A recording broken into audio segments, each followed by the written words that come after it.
Now let's move on to zoom in onto the economical factor of the of mice in Africa, and to our next speaker.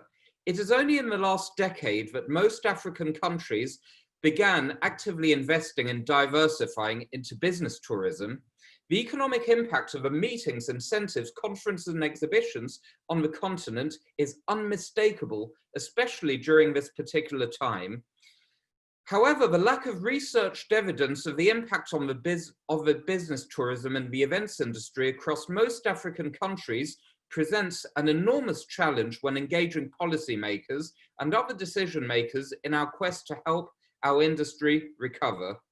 Our next speaker will provide us with a business case for the industry and its possible sustainability in the COVID era and beyond. Dr. Geoffrey Manyara is currently an Economic Affairs Officer in charge of tourism for the United Nations Economic Commission for Africa, having previously worked as a senior regional tourism researcher at the University of Wales, Cardiff, in the United Kingdom, as a senior tourism lecturer and head of the tourism departments at both Kenyatta University and the Technical University in Kenya. Dr. Manyara's main professional interests are on tourism planning, political policy formulation, management, and sustainable tourism development, with a special emphasis on Africa. Dr. Manyara is currently working closely with a number of member states in Africa, the African Union, regional economic communities, including the East African Community, and the Intergovernmental Authority on Development. So please give a big round of virtual applause to Dr. Geoffrey Manyara for his keynote speech. Thank you very much.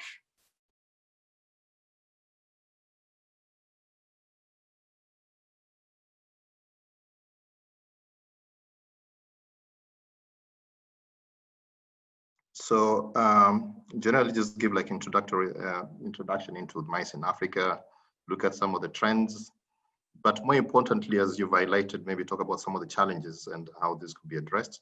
But I thought also throw in a slide on how mice has been affected, because it's part of the tourism industry, and then look at some conclusions and recommendations.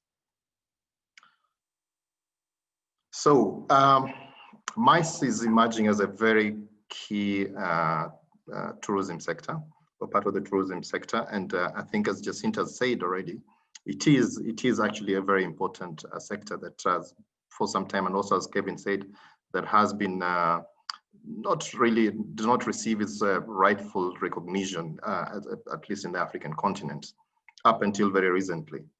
Now, MICE is, as I said, is part of the tourism industry. And just to give you some statistics of the tourism industry in Africa currently, we're looking as of 2019, it was estimated that the GDP contribution of the tourism sector to the African continent was about $200 billion, which is roughly about 8.6% of the continent's GDP. It is a labor-intensive sector, and as we will see how the MICE relates to that. But I thought I'd also talk about how it relates to the other sectors in comparison. There's a study that was done in Zambia, looking at if you invested $250,000 in the tourism industry, in the mining sector, which would actually yield more jobs. And the conclusion was that tourism actually yields more jobs than the mining and the agricultural sector. We're talking about direct employment. So it is a very important sector. But now when we zoom into the MICE or business tourism for that matter, as of last year, the estimated spending, business tourism spend was about $42 billion. So again, it's something very, very significant in that sense. And of course, here we're looking at both the international spend and both the regional and domestic spend and so forth. So in total, it was estimated about $42 billion. It is, as I said, is a very important part of the tourism sector. And it's estimated that 28% of the tourism expenditure is actually attributable to the MICE sector. This is just the global average. And what is actually emerging as very important is that the business tourists actually spend more than their leisure counterparts. Studies have shown that this could be upwards of almost double what the leisure counterparts spend. And I was looking at a study in the UK, it's actually 4 times. Business tourists spend 4 times more than leisure, more than the other tourists. It is one of the fastest growing sectors of the tourism industry. And as we've seen, particularly in the case of Africa, a lot of countries are already now investing in convention centers, convention bureaus, and so forth, which is inspiring the growth. But the other important thing about the MICE or business tourism is that it's a very high value added sector. If you look at it, look at all from the demand side, from the supply side, and so forth. And it is estimated that the indirect effects of MICE can actually be, for every dollar you spend, it generates about three more dollars in direct effects. So it is a very important sector. But again, as most of you have already expressed concern, despite the potential that exists in the African continent, we see that Africa only hosted 415 meetings last year. So we are really not doing very, very well. And I think the opportunities are there for us to maximize. But just to give us an example, again, as you can see, this study was done in Cape Town. But again, it's a very old study, but I thought it's something that can highlight the importance of the MICE sector. And you can see in the case of Cape Town, there are a series of events that were held in 2011. And you can see the impact in terms of the investment. So, for example, the Cape Town Jazz Festival, the cost to Cape Town was about 2.7 million rands, and the financial output was actually 553 million rands. So quite a significant amount in that sense. So in totality, looking at the impact in terms of what Cape Town spent on the meetings that particular year was $7.2 million. And the financial output in totality was close to 2 billion rands. So again, this goes to make a business case for the MICE industry, in the sense that policymakers, when they see this, they begin to, it's really as a way of advising policymakers to invest in the MICE sector because it has huge returns. And I think this is why we've seen a lot of countries embracing the MICE sector. Now, I really don't want to dwell on this because I'm sure their colleagues from ICCA will talk about this. But again, this is just to show you that the number of meetings, and I believe you'll talk about it in more detail. But of course, you can see South Africa, the top country in terms of meetings, and rightfully so. And when we'll talk about the challenges, maybe we'll highlight some of these, the reasons why South Africa is a leading MICE sector. And we can see countries like Rwanda having heavily invested in the MICE sector, really performing very well, and so forth, actually better than like Egypt, Kenya, and so forth. But again, and this is where I draw a bit of what can I call it? Like to underline some of these things. And a lot of people, when I go to meetings, always ask me, especially in Kenya, when I've attended meetings in Kenya, Rwanda is doing very well, more than Kenya when it comes to MICE and that sort of thing. But I always tend to tell them that you really have to remember these are ICCA rankings, and I think the challenge with this is that it doesn't really give the true picture of the MICE industry, because I think this is our MICE colleagues will highlight this because it's to do with association meetings, and I think for us where we sit is to look at also all meetings in totality, which could give a better picture of the MICE industry in Africa in that sense. I don't know if this is something that the ICCA could take up as well. Now, looking at some of the trends, I was looking at this and I got this data from WTTC. Unfortunately, this is only, and it's based on estimates. And for now, this is what we can rely on. And I was looking at this and I looked at the graph and you can see the growth as sort of not really, is not that significant. And it's quite erratic. We can see like in 2011, it dipped, it was 2010, 2011, it was almost negative growth. Picking up in 2014, and currently we can see in 2019, 2016, 2019, there's been growth, but of course this year again, 2020 will actually, obviously expect negative growth in that sense, but hopefully things from 2021 will start recovering. Now there are obviously reasons for some of these, the trend that we can see in the growth there, in the sense that in 2011, this could be attributed to the Arab Spring, with the issues happening in Egypt and so forth. Given at that time that Egypt was also one of the leading MICE sectors. 2015, 2016, of course, issues to do with maybe xenophobia in South Africa. We had the issues to do with perceptions of insecurity again in Egypt and so forth, also leading to a decline in terms of business tourism spending and so forth. So generally, what we can say that the growth has really not been that significant in the past 10 years or so. And we can explain that as we discuss in the course of this meeting. Now, when I looked at it again, trying to compare business tourism with that of leisure, and I think there's something important here that we need to say, is that when you look at MICE or business tourism as a standalone sector, and the MICE sector, is that the direct spend tends to be much, and as expected, should be lower than leisure spend. And this is because business tourists also do spend on leisure activities. So that is why you see that this will also, leisure spend would be generally higher than business tourism in that sense. But again, it goes to show you that there is a correlation between, in terms of that, as you can see the growth patterns comparing leisure and business tourism spend. So when we look at the global context, and we see that since 1963 to 2019, you could argue that there's been a rapid growth in the tourism, in the MICE. Again, this is data from ICCA. And the reason why I'm showing this is that I find it very interesting that when we look at the global context, the MICE sector is somehow growing much faster than the African continent. And maybe these are things we need to address. For example, the highest growth was between 2000 and 2010, about 128% growth. And between 2010 2019, the growth rate has been about roughly about 25% thereabouts. But in the case of Africa, again, because of limited data, again, we can see that growth has not really matched with what is happening globally. Now, I thought I also bring this about that there is a strong correlation between tourism and MICE, in the sense that the leading tourism destinations also tend to be leading MICE destinations.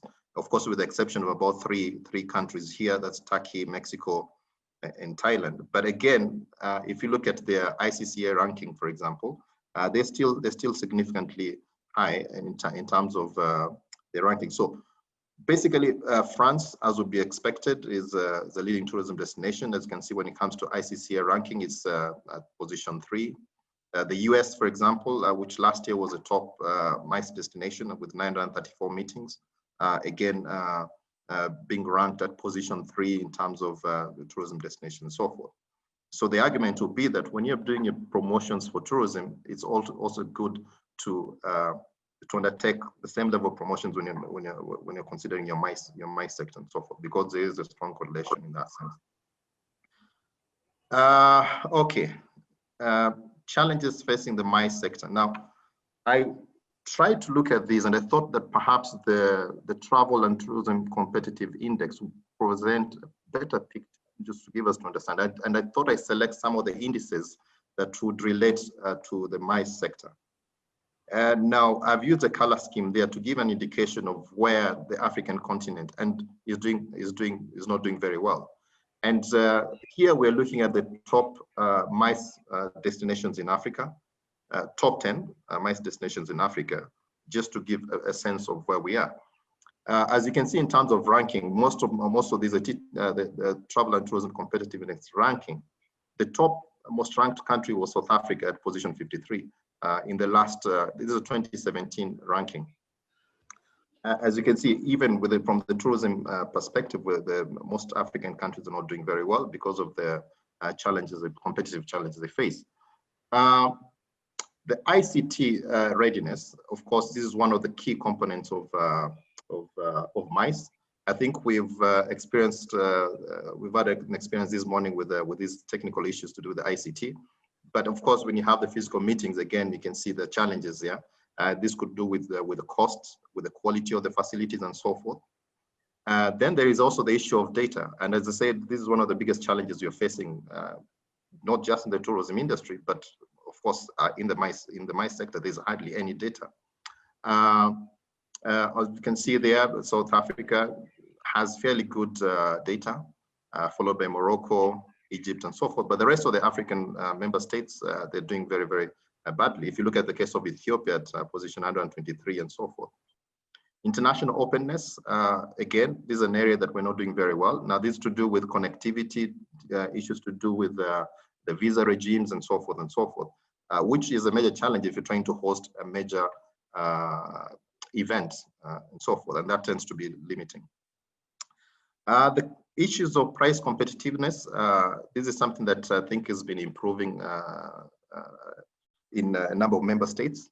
The cost of your hotel rooms, for example, the cost of accessing your facilities, the cost of travel and so forth, all count as part of the issues to do with competitiveness. But the area that we struggle most is to do with the tourist services infrastructure. This is to do with the number of hotels that you have, the quality of your facilities, the quality of your convention facilities and so forth, quality, size and so forth. So you can see areas where Africa tends to be struggling a lot. And those are some of the challenges that from there we can do some of the challenges that affect the MICE industry and how they could be rectified. Now, briefly, just to talk about COVID, but I think my colleague from UNWTO was to talk about this, but just to highlight how the African continent has been affected. But before we go there, it's good to get the context of the tourism industry vis-a-vis the global tourism industry. And as with the MICE sector, Africa only accounts for 2% of the global value of the tourism industry. Just 2%, despite, again, as I said, despite the potential that exists. Egypt and South Africa actually account for close to over 40% of the total tourism earnings in the African continent. And 32% of the global, the continental value of the tourism industry in Africa. But as it would be expected, of course, is that the bigger you are, the more you're likely to be affected by COVID, and we can see that they've actually significantly been affected by the COVID. Small island developing states, again, islands like Seychelles have been, of course, that rely almost 65% of the economy relies on tourism, have severely been affected by COVID. But when you look at, again, the challenges we have with data is that we can only rely on estimates. And this year we project that international tourist arrivals could drop to 50 million. And this is just being optimistic from above 73 million last year. And could result in a loss of upwards of $20 billion and $58 billion being wiped off the GDP. Again, this is just calculations extracted from UNWTO. And obviously, one of the sectors that has been significantly affected has been MICE. So this has been a challenge for the MICE industry. But we hope that things will start looking up come 2021, 2022. So therefore, in conclusion, we can see that despite the potential that exists, the MICE industry is comparatively underdeveloped. If you look at the number of member states in Africa, they are actually like West Africa. It's now that we can see a lot of hotel chains coming up and so forth, and which could also contribute significantly to the MICE industries. But prior to that, it's been a major challenge. The challenges we've seen are issues to do with data, issues to do with the infrastructure, facilities, quality, skills, and so forth and so forth.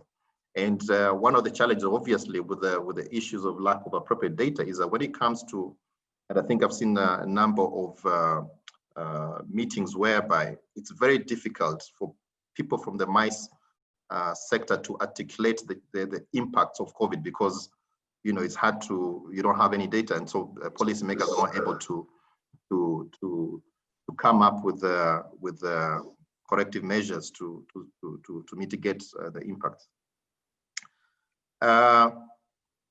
Africa harbors a great potential, but we need to have that conducive environment to nurture MICE, the MICE sector in Africa. And this is where the issues of data come in to provide the necessary information and so forth. But I thought I conclude by saying that to mitigate the issues of data, it is important for us to start talking about the MICE settlement accounts. And why do I say this? We have been supporting a number of countries to develop their tourism settlement accounts, which again try to give the real picture of the a true picture of the direct impacts of the tourism industry to the economy. And we feel, and I think there's a study that was done by UNWTO back in 2006, but nothing much has been done on this. So one of the way forward is for maybe industry stakeholders to push for having what we refer to as the MICE settled accounts, which will give a true picture of the direct impacts of the MICE sector to our economies. And with that, Kelvin, I'll hand over to you, and thank you very much.